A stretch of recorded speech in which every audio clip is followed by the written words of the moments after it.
ፖቴንሻል ኢነርጂ እና ካይናቲክ ኢነርጂ ብዙ ጊዜ ከተለያዩ የፊዚክስ ሐሳቦች ጋር አብሮ ይነሳሉ። ግን እነዚህ ኢነርጂዎች ምንድናቸው? ከጀርባቸው ያለው ሐሳብስ ምንድነው? ለምሳሌ እዚህ ጋር አንድ ህንጻ አለ እንበል። በዚህ ህንጻ ጫፍ ላይ አንድ ድንጋይ አለ ብንል ከታች ሆነን ድንጋዩን ስናየው እንዳይወድቅብን ብለን እንፈራለን። ምክንያቱም ምንም እንኳን ድንጋዩ ዝም ብሎ የተቀመጠ ቢሆንም ቢወድቅ እኛ ላይ ጉዳት የማድረስ ኃይል እንዳለው ስለምናውቅ እንግዲህ ይህንን ያልተነካ ኃይል ነው ፖቴንሻል ኢነርጂ የምንለው። ለዚህም ነው ፖቴንሻል ኢነርጂን ዲፋይን ስናደርገው አንድ ኦብጀክት ከሌላ ኦብጀክት ጋር ባለው ሪላቲቭ ፖዚሽን ምክንያት የሚኖረው ኢነርጂ ነው የምንለው።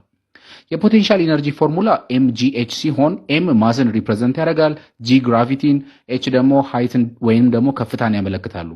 ግን እነዚህ ሶስት ነገሮች እንዴት ነው ከፖቴንሻል ኢነርጂ ጋር ተገናኝተው ፎርሙላ ውስጥ የገቡት ልትሉ ትችላላችሁ። እንዴት እንደሚገናኙ እንይ። ከማስ ስንጀምር ለምሳሌ ሁለት ተመሳሳይ ህንጻዎች ቢኖሩን ግን በአንደኛው ህንጻ ላይ ያለው ድንጋይ መጠኑ አነስ ያለ ቢሆንና በሌላኛው ህንጻ ላይ ያለው ድንጋይ መጠኑ ትልቅ ቢሆን ብላችሁ አስቡ። በግልጽ ልታስቡ እንደምትችሉት ትልቁ ድንጋይ ቢወድቅ የሚያደርሰው ጉዳት ከትንሿ ድንጋይ ይበልጣል። ይሄ ማለት የነገሮች ክብደት ሲጨምር ፖቴንሻል ኢነርጂያቸውም አብሮ ይጨምራል፣ ሲቀንስም አብሮ ይቀንሳል ማለት ነው። ይሄ ማለት ፖቴንሻል ኢነርጂ በማስ አፌክትድ ይሆናል እያልን ነው።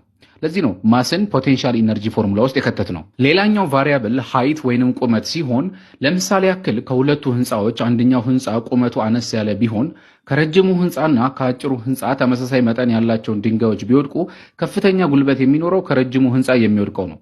ድንጋዩ የሚወድቁበት ቁመት እየቀነሰ በመጣ ቁጥር ፖቴንሻል ኢነርጂውም እየቀነሰ ይሄዳል። ለዚህ ነው ሰዎች ከደረጃ ሲዘሉ ምንም የማይሆኑት፣ ነገር ግን ከትልቅ ህንጻ ላይ ሲወድቁ የማይተርፉት። ከፍ ያለ ነገር ላይ ስንወጣ ባንወድቅ ራሱ እንፈራለን፣ ምክንያቱም ፖቴንሻል ኢነርጂያችን እየጨመረ ስለሚሄድ ማለት ነው። ይሄ ማለት ከፍታ ሲጨምር ፖቴንሻል ኢነርጂም አብሮ ይጨምራል፣ ከፍታው ሲቀንስ ፖቴንሻል ኢነርጂም አብሮ ይቀንሳል እንደማለት ነው። ለዚህ ነው ከፍታ በፎርሙላችን ውስጥ የተካተተው። ሌላው በፎርሙላችን ላይ ያለው ቫሪያብል ግራቪቲ ሲሆን ለምሳሌ ከሁለት ፎቆች አንደኛው ፎቅ የተሰራው በምድር ላይ ቢሆን ድንጋዩ ሲወድቅ የሚኖረው ግራቪቲ 9.8 ሜትር ፐር ሰከንድ ስኩዌር ነው። በአንጻሩ በጨረቃ ላይ የተሰራ ህንጻ ቢኖር የሚኖረው ግራቪቲ የመሬትን 1/6 ብቻ 1.6 ሜትር ፐር ሰከንድ ስኩዌር ነው ማለት ነው። ይሄ ማለት በመሬት ላይ ያለው ድንጋይ ቶሎ ሲወድቅ፣ በጨረቃ ላይ ያለው ድንጋይ ግን ቀስ ብሎ ነው የሚወድቀው ማለት ነው። ስለዚህ ተመሳሳይ ከፍታ ቢኖራቸውም በጨረቃ ላይ ያለው ድንጋይ ዝቅተኛ ፖቴንሻል ኢነርጂ ሲኖረው በመሬት ላይ ያለው ግን ከፍ ያለ ፖቴንሻል ኢነርጂ ይኖረዋል። ይሄ ማለት ግራቪቲ በፖቴንሻል ኢነርጂ ላይ ዳይሬክት ኢፌክት አለው ማለት እንችላለን። ፖቴንሻል ኢነርጂን በዚህ መንገድ ከተረዳነው ካይናቲክ ኢነርጂ ምንድነው የሚለውን እንይ። ለምሳሌ እዚህ ጋር አንድ ሲኖትራክ አለ።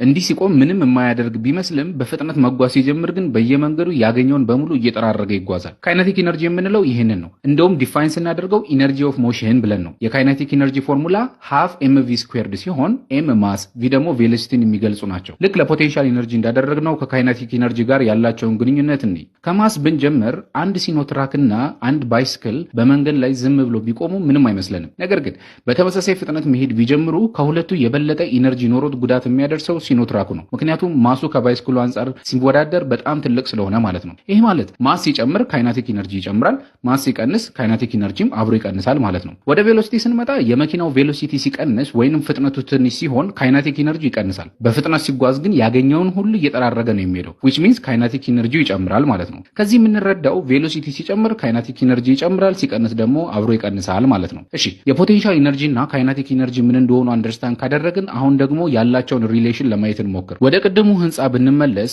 ድንጋዩ የፎቁ ጫፍ ላይ እያለ በጣም ከፍታ ቦታ ላይ ስላለ ፖቴንሻል ኢነርጂ ይኖረዋል ብለናል። ነገር ግን ልክ ድንጋዩ መውደቅ ሲጀምር ከፍታው መቀነስ ስለሚጀምር ፖቴንሻል ኢነርጂው መቀነስ ይጀምራል። ነገር ግን ድንጋዩ መውደቅ ሲጀምር ከቆመበት መንቀሳቀስ ስለሚጀምር ደግሞ ካይናቲክ ኢነርጂው መጨመር ይጀምራል። ድንጋዩ እየወደቀ በሄደ ቁጥር ፖቴንሻል ኢነርጂው እየቀነሰ ካይናቲክ ኢነርጂው እየጨመረ ይሄዳል። እንዲህ እያለ ሄዶ ኢምፓክት ፖይንት ላይ ሲደርስ ልክ መሬቱን ሲነካ ሙሉ ፖቴንሻል ኢነርጂው ወደ ዜሮ ይጠጋል።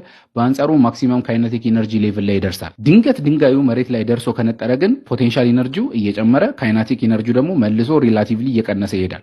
እንደገና ወደ መሬት ሲመለስ ደግሞ አሁንም ፖቴንሻል ኢነርጂው ወደ ዜሮ ይጠጋል፣ ካይናቲክ ኢነርጂው ይጨምራል። ነገር ግን ድንጋዩ መሬት ላይ ካረፈና ምንም የማይንቀሳቀስ ከሆነ ወዴትም የማይወድቅ ከሆነ ግን ፖቴንሻል ኢነርጂውም ካይናቲክ ኢነርጂውም ኦልሞስት ዜሮ ኔግሊጂብል ይሆናሉ። በአጭሩም ቢሆን ፖቴንሻል ኢነርጂ እና ካይናቲክ ኢነርጂ ጀርባ ያለው ሐሳብ ይህ ነው።